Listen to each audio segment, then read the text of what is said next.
thousands of years from now, we'll look back at the first century of computing as a fascinating but very peculiar time. The only time in history where humans were reduced to live in 2D space, interacting with technology as if we were machines. A singular 100-year period in the vastness of time where humans communicated, were entertained, and managed their lives from behind a screen. Today, we spend most of our time tapping and looking at screens.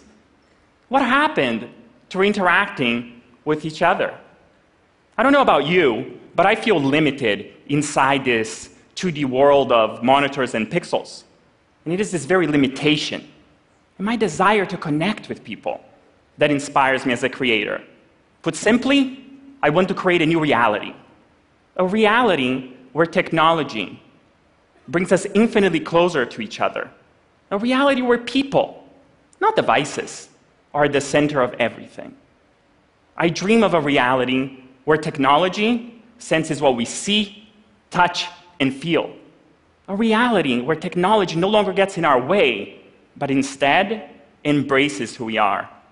I dream of technology on a human path. We have all experienced technology that enables people to act more like people.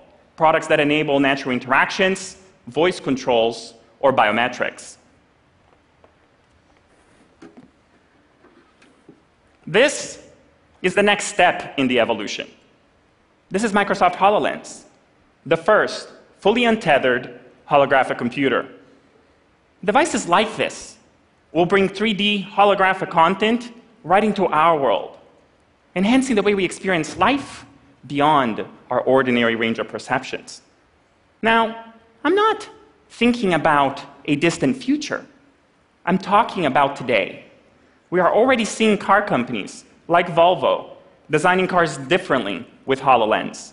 Universities like Case Western redefining the way medical students learn.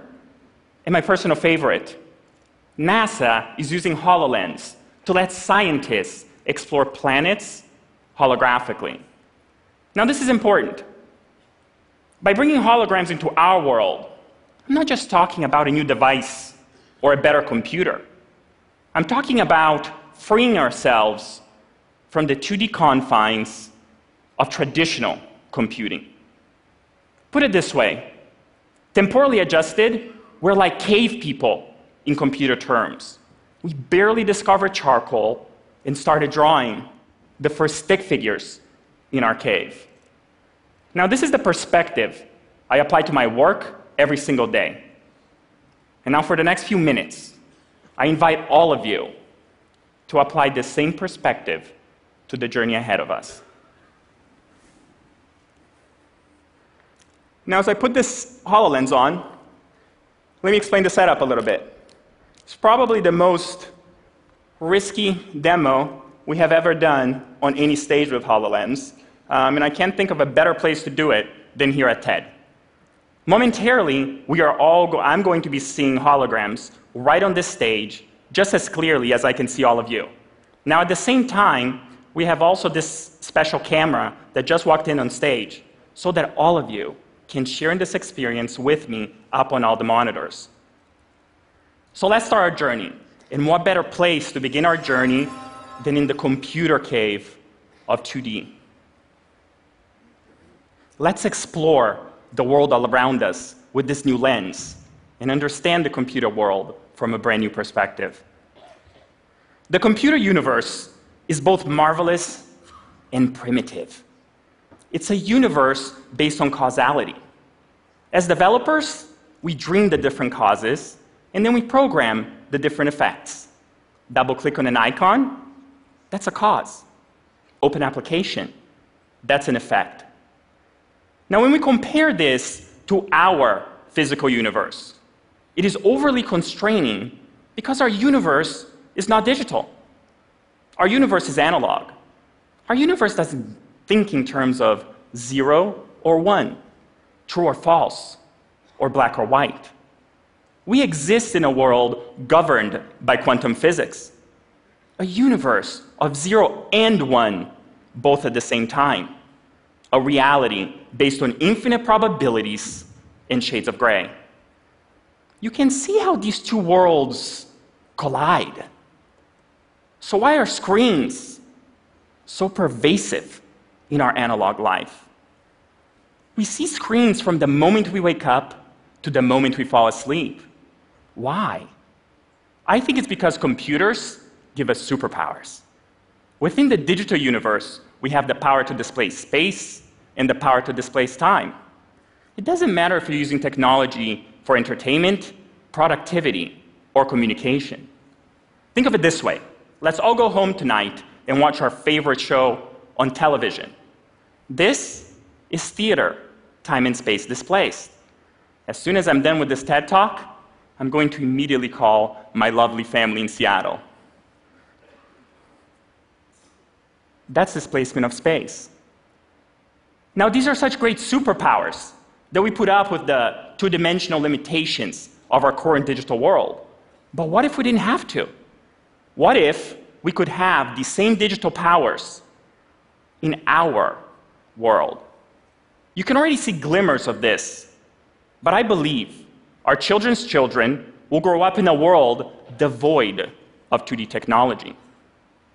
And it's remarkable to dream of this world, a world where technology truly understands us, where we live, work, and communicate with tools that enhance the human experience, not machines that limit our humanity. So how do we get there? For me, the answer required looking at the problem from a different perspective. It required sensing the world from the perspective of a machine. If you're a machine trying to sense our world, how would you actually break the problem down? You would probably try to classify things as a human, an environment, or an object. But how would the machine then interact with reality? And I can think of 3 ways. First, as a machine, I would observe, or I would input reality. Speech recognition and biometric authentication are great examples of a machine interacting with humans from an input perspective. Secondly, as a machine, I could place digital information or output information into reality. Holograms are examples of a machine interacting with an environment from an output perspective. Finally, as a machine, I could exchange energy with the world via haptics. Now imagine being able to feel the temperature of a virtual object, or better yet, imagine pushing a hologram and having it push you back with equal force. With this perspective, we are able to collapse reality into a simple matrix. Now here's a secret. As an engineer, I get really excited anytime I can reduce something into the matrix. From self-driving cars to smartphones to this holographic computer on my head, machines are becoming capable of understanding our world. And they are starting to interact with us in significantly more personal ways. Now imagine having granular control over everything in the world. Move the dial one way, and you get reality. Move the dial the other way, and you get virtual reality. Now, imagine dialing your entire environment between virtual and real worlds. I love it down here. Now, imagine if I could look at all of you and dial from real humans into elves. When technology truly understands our world, it will again transform the ways we interact, the ways we work, and the ways we play.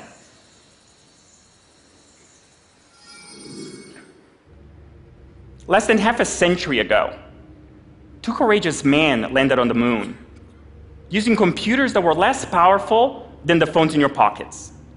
600 million humans watched them on grainy black and white televisions. And the world was mesmerized. Now imagine how our children and their children will experience the continued exploration of space with technology that understands this world. We already live in a world where real-time universal translators exist. And I can squint, and I can already see holographic telepresence in our near future. In fact, since we've been lucky with our demo so far, let's try doing something else even more crazy. I invite you to experience, for the first time anywhere in the world, here on the TED stage, a real-life holographic teleportation between me and my friend, Dr. Jeffrey Norris from NASA's Jet Propulsion Laboratory. Fingers crossed. Hi, Jeff.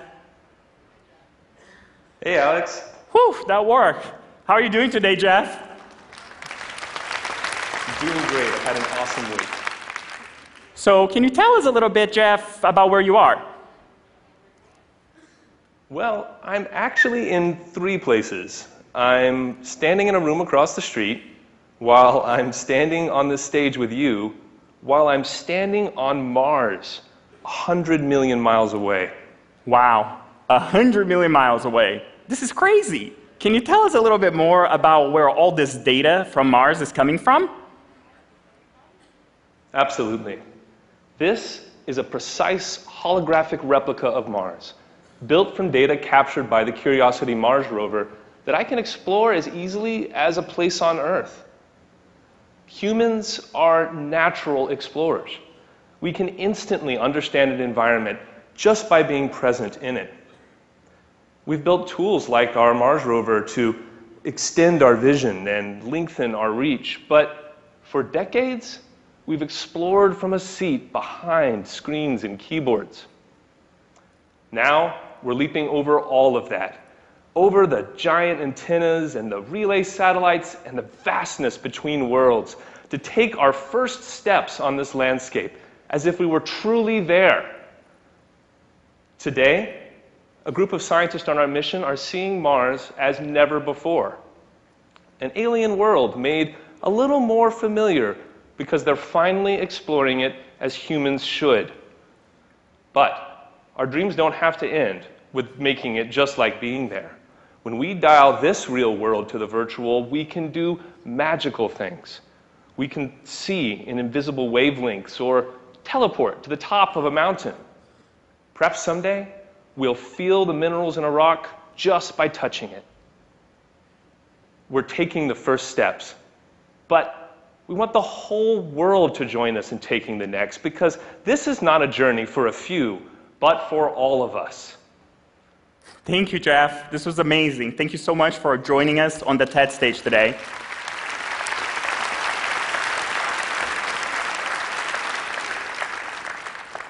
And thank you for participating. Alex. Bye-bye. Oh, bye, Jeff.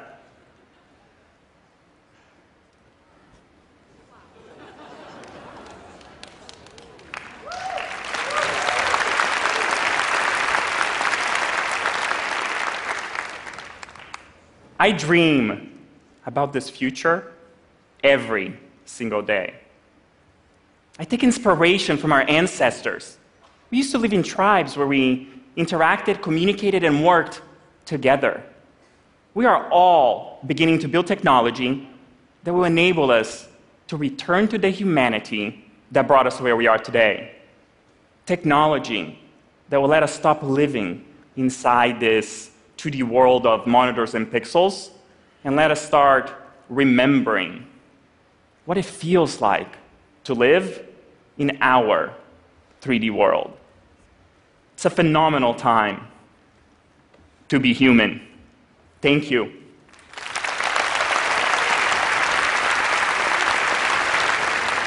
Thanks so much. I have some questions. Okay. Okay, so there's been some talk in the press, and I'm just going to ask you straight so that then you have a straight answer. There's been talk about the difference between the demos and the reality of like the commercial product. Mm-hmm. Talk about this field of view issue. Is this type of experience what someone who buys the product will get? It's a great question, or said better, this is a question we've been receiving in the media for possibly the last year. If you do your research, I haven't answered that question. I have purposely ignored it because ultimately it's the wrong question to ask. That's the equivalent of me, showing holograms to someone for the first time, and you then saying, what's the size of your television? The field of view for the product is almost irrelevant. What we should be talking about is the density of lights or radiance that show up. Better said, what the angular resolution is of the things that you see. So from that perspective, what you saw, the camera's wearing a HoloLens, so even if I wanted to cheat, I can't. What you are seeing. But the camera has a different lens on it than our eye, right? The camera has a fisheye lens on it, right? So it's seeing a much wider view than the human eye is. Right. So if you think about the points of light that show up radially from the vision of the camera, which is the thing that matters. How many points of light can I get in a given volume? That's the same as I get on this HoloLens as I will on that one. Now, this camera sees a much wider view of the world, right? Jesus Christ. And he did show up. I told you he was going to show up. Come this way.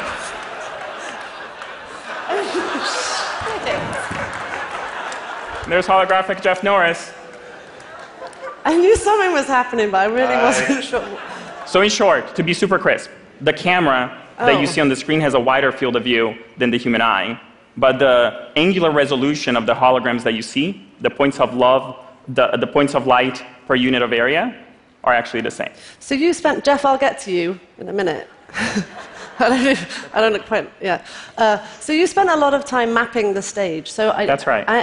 Help me out here. If I buy a HoloLens and I have it at home, I don't need to map my apartment, right? The HoloLens maps in real time at about 5 frames per second with this technology that we call spatial mapping. So in your home, as soon as you put it on, holograms will start showing up, and you'll start placing them, and you'll start learning your home. In a stage environment where we're trying to get something on my head to communicate with something over there, with all of the wireless connectivity that usually brings all conferences down, we don't take the risk of trying to do this live. So what we do is we pre-map the stage at 5 frames per second with the same spatial mapping technology that you'll use with the product at home, and then we store it so that when there's shenanigans of wireless in an environment like this between camera, HoloLens, and the one on my head, we don't have things disappear. Because ultimately, the holograms are coming from this HoloLens, and that one is just viewing the HoloLens. So if I lose connectivity, you would stop seeing beautiful things on the screen. And it was beautiful. Jeff? Yeah? Hi. I'll take a step back. So Jeff, you were on Mars, you were here, you were in a room across the street. Tell me more about the fact that with holograms you don't have sight. You have sight, but you don't have touch, you don't have smell. Is this scientifically useful now? That's my question for a hologram. Thanks for the question. Absolutely, I believe that these technologies are scientifically useful right now, and that's why we're using them in multiple parts of our work at NASA. So we're using it to improve the ways that we explore Mars. We're also using it for our astronauts on the space station. We're even using it now to design the next generation of our spacecraft. Amazing. Okay, Jeff, please go away. Thank you very much. Alex, really, that was amazing. Thank you so much. Thank you. Thank you. Thank you.